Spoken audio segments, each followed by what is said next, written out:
ये है पाकिस्तानी गुमनाम, वो लोग जिन्होंने सब कुछ देकर कुछ नहीं मांगा, सिर्फ एक खामोश विरसा छोड़ गए। आइए उनकी कहानी सुने, उनके नुकूश खामोशी को लफ्ज़ों में ढालें, ताकि कल का मुअर्रिख ये ना कहे कि हमने अपने गुमनाम हीरोज़ को भला दिया। पेश है गुमनाम की सनसनीखेज़ दास्तान।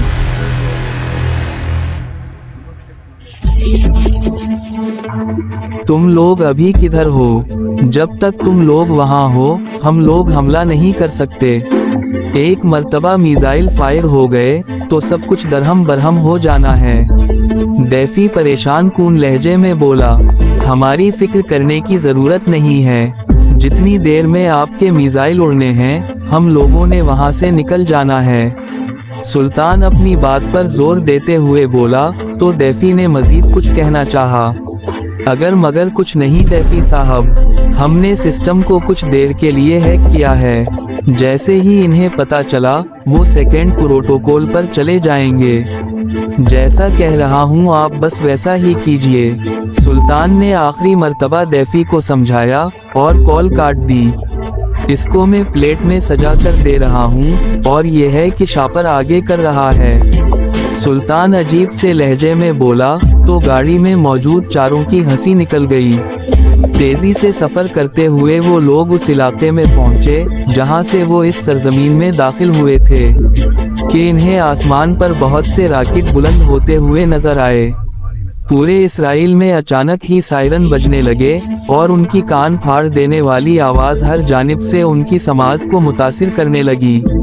उस मखसूस इलाके के बाहर गाड़ी रोकते हुए वो तेजी से उतरे और अंदर उन खंडरों में दौड़ पड़े। अभी एक दो गलियां ही मुड़े होंगे कि अपने पीछे इन्हें पहले धमाके की आवाज़ सुनाई दी और फिर एक तवातुर से इन्हें कान फाड़ देने वाले धमाके सुनाई देने लगे। वो तेजी से अंदर भागे चले जा रहे थे और उनके पीछे तबाही मचती जा रही थी। जैसे ही वो उस मकाम पर पहुंचा जहां उसे वो बच्चे खेलते हुए मिले थे, तो उसे वही बच्चा दोबारा नजर आया जिससे उसकी मुलाकात हुई थी। सुल्तान फौरन से इसके पास रुका और अपने बैग से वही कमरे से उठाया हुआ शीशे का घोड़ा निकाला और उसके हाथों में थमाते हुए इसके सर पर प्यार से हाथ फेरा और आगे बढ़ गया। वो बच्चा हैरानी से हवा में परवाज करते हुए रॉकेटों को देखते हुए हाथ में पकड़ा घोड़ा लेकर वापस अपनी पनाहगाह की जानिब दौड़ गया। तंगो तारीख गलियों से होते हुए वो उस मकाम तक पहुँचे जहाँ से इन्हें बॉर्डर पार करवाया गया था, तो इन्हें अहमद वहीं मिला। उनकी जानिब देखते हुए वो गर्म जोशी से आगे बढ़ा और इसका हाथ थाम लिया। आपने वो काम कर दिया जनाब जिसका ख्वाब पूरी फलस्तीनी कौम देखती थी। मुबारक हो आपको बहुत बहुत। जल्दी चलें दैफी साहब, आप लोगों का शिद्दत से इंतज़ार कर रहे हैं। अहमद अच्छा खासा जज्बाती हो गया था। वो खामोशी से इसके साथ आगे बढ़ गए। कुछ ही देर में वो लोग दैफी के हेड क्वार्टर में पहुंच चुके थे। मरहबा मेरे दोस्त, कमाल कर दिया आप और आपकी टीम ने। हम लोग तो सोच भी नहीं सकते थे कि कभी ये दिन देख भी पाएंगे। ये सब आप लोगों की वजह से ही मुमकिन हो पाया है। दैफी सुल्तान का हाथ गर्म जोशी से थामते हुए बोला तो वो धीरे से मुस्कुरा दिया। बस दैफी साहब, ना आपने किसी से मुलाकात की और ना ही हमने कुछ किया। अपने वक्त में से ये चंद घंटे माइनस कर दीजिए। सुल्तान पुर उम्मीद लहजे में बोला तो दैफी इसकी बात को समझते हुए तेजी से सर हिलाने लगा। बिल्कुल ऐसा ही होगा, ये राज हमेशा राज ही रहेगा। दैफी ने आपको जबान दी। हर एक मिसाइल अपने हदफ को निशाना बना चुका है। वहाँ अफरा-तफरी का आलम है और बड़ा नुकसान हुआ है उन लोगों का। दैफी पुर इसरार लहजे में बोला तो वो मुस्कुरा कर रह गया। खाना तैयार है, मैंने भी अभी तक कुछ नहीं खाया। आप लोग फ्रेश होकर आ जाएं, फिर साथ में खाते हैं। दैफी इन्हें फौरन खाने की दावत देते हुए बोला तो वो चाहकर भी रद्द ना कर पाए, क्योंकि भूख से उनकी आंतें आपस में जुड़ना शुरू हो गई थीं। जब वो लोग फ्रेश होकर दस्तरख्वान पर पहुंचे तो कोई ऐसी चीज ना थी जो वहां मौजूद ना हो। भेड़ का बुना हुआ गोश्त देखकर तो उनकी भूख चमक उठी और फिर वो किसी की भी परवाह किए बगैर खाने पर टूट पड़ा। बाकी तीनों का भी यही हाल था और दैफी भी आगे बढ़ बढ़कर उनकी प्लेटों में मुख्तलिफ चीजें डालता रहा। अभी डैनियल इसराइल में दाखिल भी ना हो पाया था कि उन्होंने हवा में परवाज करते हुए मिसाइल देख लिए। इसका हलक खुश्क होना शुरू हो गया था और उसे मजबूरा वहीं रुकना पड़ा। इसे पूरी उम्मीद थी कि आयरन डोम इन हमलों को रोक लेगा, लेकिन इसकी हैरत की इंतहा ना रही जब कोई दिफाई निज़ाम ही ना चला और मिसाइलों ने एक एक करते हुए अपने अहदाफ को निशाना बनाना शुरू कर दिया। मार्टिन, ये क्या हो रहा है? ये कैसे मुमकिन है? धमाकों के शोर में डैनियल चीखते हुए बोला तो मार्टिन खुद भी हैरत से इसकी जानिब देखने लगा। नामुमकिन, ऐसा हो ही नहीं सकता। हमारा दिफाई निज़ाम दुनिया का माना हुआ है, फिर ये चला क्यों नहीं? वो फिर से मार्टिन की जानिब देखते हुए बोला तो वो सर झुका गया। मुझे सब समझ में आ रहा है, ये उसकी कारिस्तानी है। वो यहाँ दोबारा आया था और अब की बार उसने यहाँ आने का रास्ता फलस्तीन से बनाया है। वो सारी बात को समझते हुए बोला तो मार्टिन ने सर हिलाते हुए इसकी बात की तायीद की। ऐसा ही लग रहा है चीफ, बहुत गलत बंदे को छेड़ बैठे हम लोग। मार्टिन अफसोस भरे लहजे में बोला तो अब की बार वो खामोश ही रहा, क्योंकि जानता था कि मार्टिन का कहा एक एक लफ्ज हकीकत पर मबनी है। सायरन बज रहे थे और तबाही जारी हो रही थी। हमास की जानिब से 50 के करीब रॉकेट दागे गए थे, जिनमें से एक भी नाकाम नहीं हुआ था। इसे दूर अपने मुल्क में आग के शोले नजर आ रहे थे और दिल इसका खून के आंसू रो रहा था। जो कुछ भी वो दूसरे कमजोर मुमालक के साथ करते आए थे, आज जब अपने मुल्क को इन्हें हालात में जलता देखा तो एहसास हुआ कि जब हमला होता है तो कैसी हालत होती है। उसे अपने घर की फिक्र थी और यही वजह थी कि वो अपने इख्तियारात का इस्तेमाल करते हुए बॉर्डर क्रॉस कर गया। जो जो वक्त गुजरता जा रहा था, डैनियल की बेचैनी मजीद बढ़ती जा रही थी। बड़ी मुश्किल से वो घर पहुंचा और जब दरवाजे से अंदर दाखिल हुआ तो उसे अदीना यूना को अपने साथ चिमटाए हुए बैठी नजर आई। अदीना मेरी जान, तुम ठीक हो ना? कुछ हुआ तो नहीं? वो अदीना का वजूद टटोलते हुए बोला तो उसने आंखों में आए आंसू साफ करते हुए इसकी जानिब देखा। हम लोग ठीक हैं डैनियल। हमला सिर्फ उन जगहों पर हुआ है जहां से फलस्तीन पर रॉकेट दागे जाते थे। वो मकामात जहां से उन बेबस और मजबूर लोगों पर जुल्म के पहाड़ तोड़े जाते थे, सब कुछ तबाह कर डाला इन लोगों ने। उसने कहा था कि वो किसी को नहीं छोड़ेगा। अदीना खोए खोए से लहजे में बोली तो उसने उलझन से इसकी जानिब देखा। ये तुम क्या कह रही हो अदीना? तुम्हारे फादर इस एजेंसी के चीफ थे, जिस एजेंसी ने अपना मकाम ऐसे ही पैदा नहीं किया। इसे अदीना की दिमागी हालत पर शुबा हो रहा था, क्योंकि वो भी मुसलमानों से नफरत करने वाली एक यहूदी खातून थी और उसी के मशवरे पर अमल करते हुए पहले डेविड और अब डैनियल कामयाब जा रहे थे। और ये तुम किसकी बात कर रही हो? किसने क्या कहा था?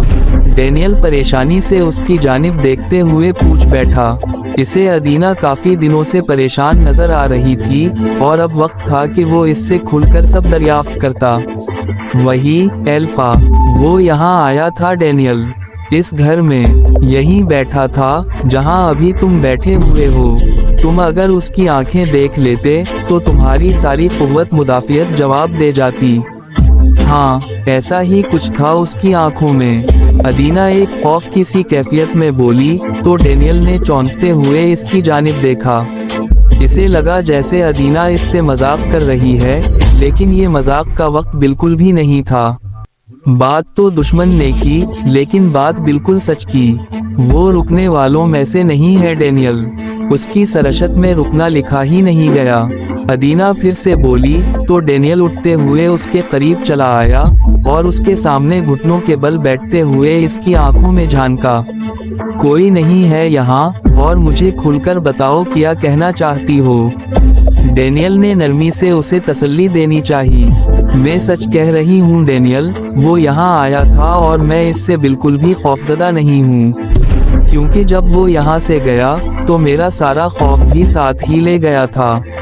उसने मेरी आंखों में देखकर कहा कि अगर वो तुम्हारी तरह जवाब देने का कायल होता तो मुझे निशाना बनाता, और जब तुम घर आते तो तुम्हें मेरी लाश मिलती, लेकिन वो औरतों और बच्चों को जंग से दूर रखने वालों में से है।